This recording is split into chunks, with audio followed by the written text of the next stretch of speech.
Now, as you exhale, make contact with the back of your tongue up and behind your upper rear teeth. And as you inhale, keep your tongue in that position.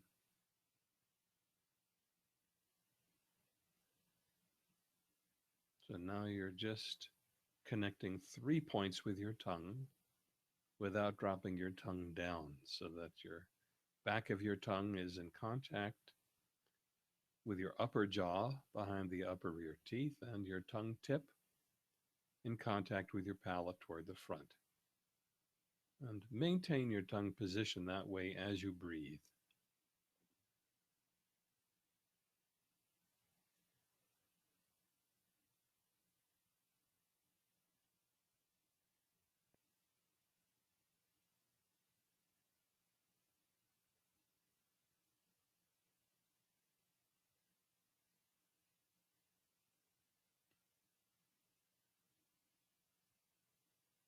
Very good.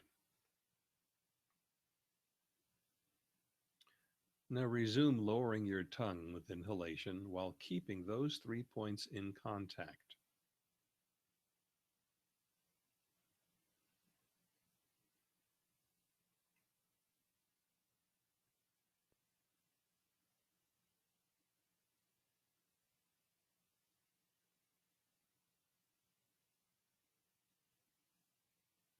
Now equalize the pressures of those 3 points, two in back, one in front. You equalize by noticing how much pressure you have in the rear right. Then switch your attention to the rear left. And as needed, adjust your tongue position so that the right and left rear are equal pressure. You may find your lower jaw moves to help. Just alternate right, left, and right, left, right, and left. Just in that rhythm. Right, left, right. Hold, pause, and notice how much pressure. And then left, right, left, and hold. Notice how much pressure. Alternate until you can't tell which side has more upward pressure behind the upper rear teeth.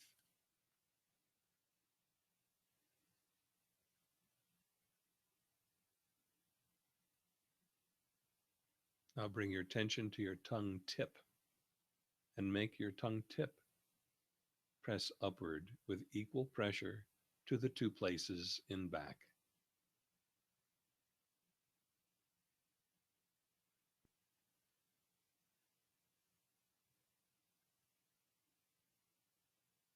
And breathe as you maintain 3-point equal pressure.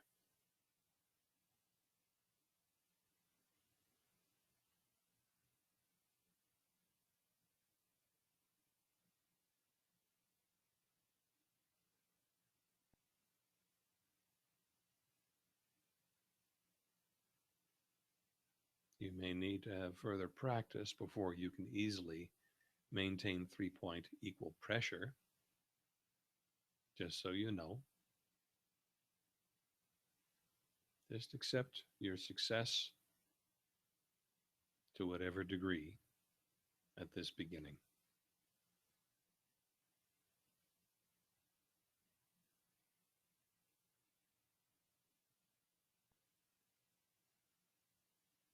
You'll notice with 3 points in contact that you can now feel the span of your entire hard palate.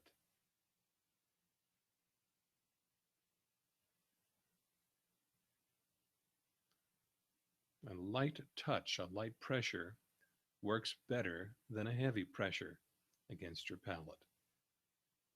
So decrease to the point where you can just feel the pressure.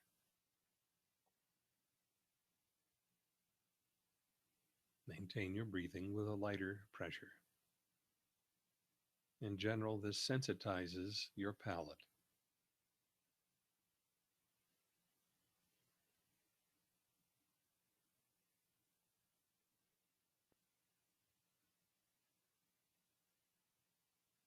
Okay, now next piece. Maintaining 3-point contact. Gradually draw your tongue down, and I mean gradually, not suddenly or in a large movement, but in a slow, gradual movement until you can feel a low enough position of your tongue that you can feel a sensation on the inside of your hard palate, that is, in the inside of your mouth. You may need to explore and experiment, raising and lowering your tongue until you can distinguish sensation in your hard palate. The cupping of your tongue like a spoon is something like a radio dish. It transmits a beam of sensation toward your palate. Find that position and breathe in that position so that the breath seems to move across the sensitized location of your hard palate.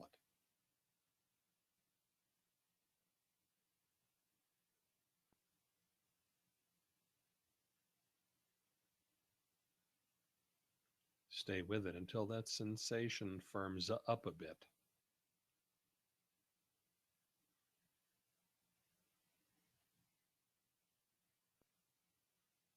If you don't feel anything in your palate, it's likely you haven't dropped or lowered your tongue deeply enough into the floor of your mouth. So make an adjustment if it's called for.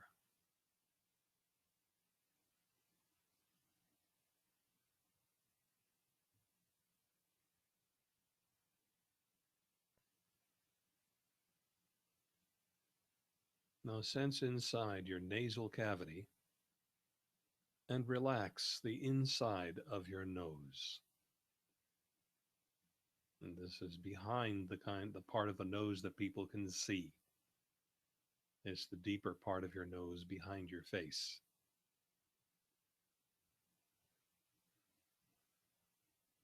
Notice that your soft palate relaxes and hangs.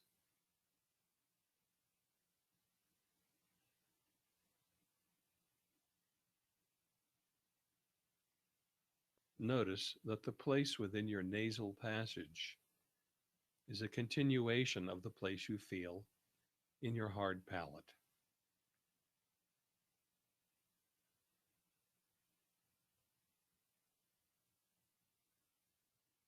And breathe across and through the place in your nasal passage that's connected to your hard palate.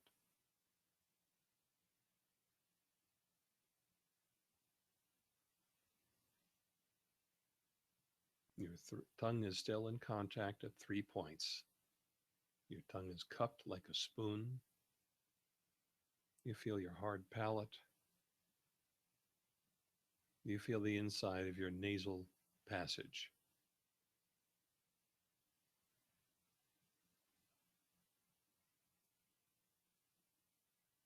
That place cools as you inhale, warms as you exhale.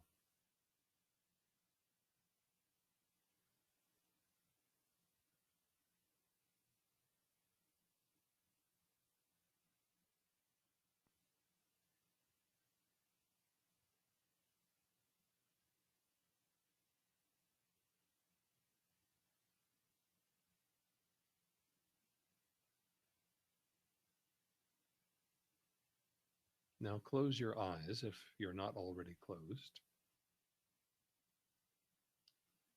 When that sensation of the hard palate and nasal passage have firmed up enough that you can do this, in your mind's eye, gaze at and through where you feel that sensation. In your mind's eye, gaze at and through the place in your nasal passage and palate where you feel that sensation.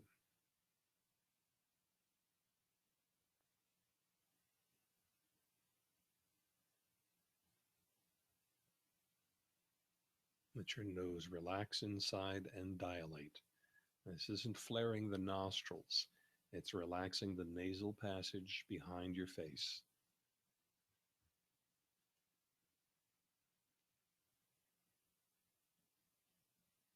warming and cooling, gazing at and through it in your mind's eye.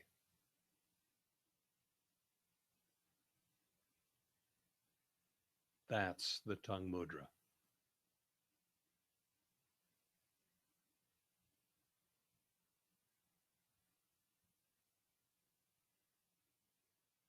When you do tongue mudra, you can get into it fairly quickly. We've taken time to give you detailed instruction, but in practice, you just bring your tongue up behind the upper rear molars, touch with your tongue tip, cup your tongue, feel your hard palate and your nasal passage. You relax the nasal passage. 3 points of light contact of your tongue on your palate.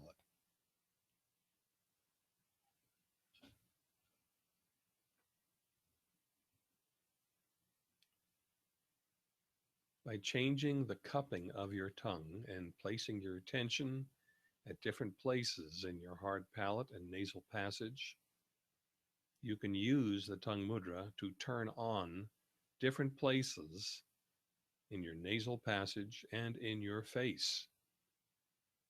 You can aim forward and get a sensation that goes from the nose up to the place between the eyes. I mentioned that location. You can turn it on this way. The third eye, sixth chakra.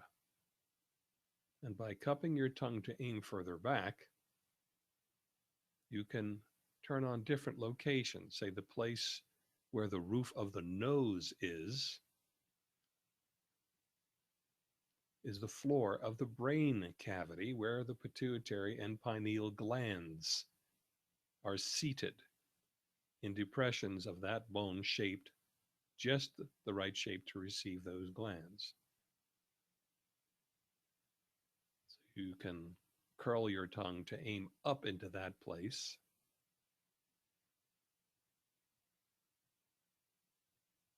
And you can breathe into and across that location. Do that now.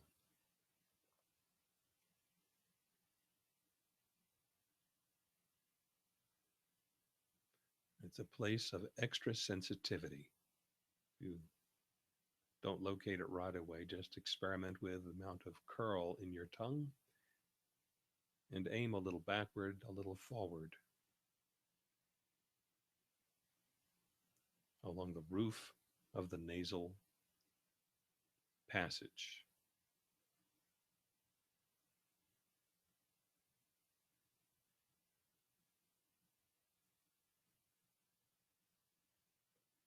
Aiming back a little further, you can locate the crown of the head. And again, it's a place of extra sensitivity, very similar to the blowhole of a dolphin or a whale.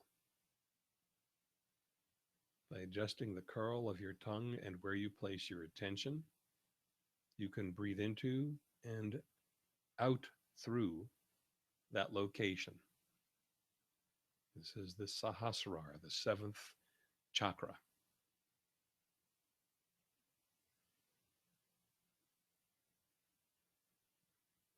You can use the sage breath now, breathing in and drawing the tongue a little bit down through that aperture, that hole at the crown, pressing the tongue up to breathe out through that place.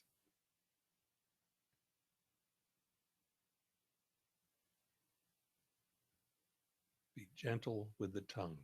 A subtle movement is sufficient. Too hard a movement and you're likely to miss it altogether.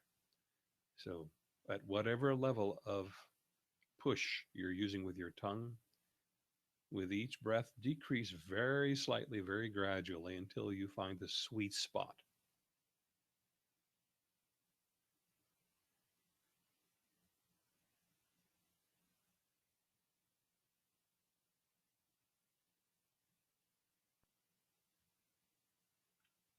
Next position, you can curl your tongue to aim more backward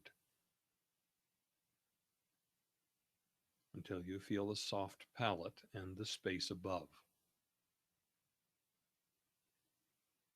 That location goes to the highest neck vertebrae, the atlas and the axis, they're called. They are the support of your head, your cranium. And you can turn on that location and gaze into it in your mind's eye. You're likely to undergo spontaneous adjustments of head position, bringing your head back up and on top of your neck better, accompanied very likely by crunchings and the impulse to make internal adjustments. If you're not experiencing that right now, you're likely to experience it with practice.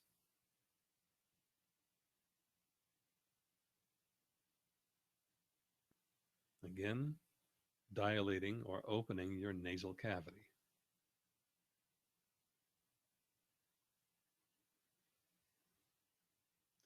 By bringing your attention back and down, you can locate the place behind your heart in the spine.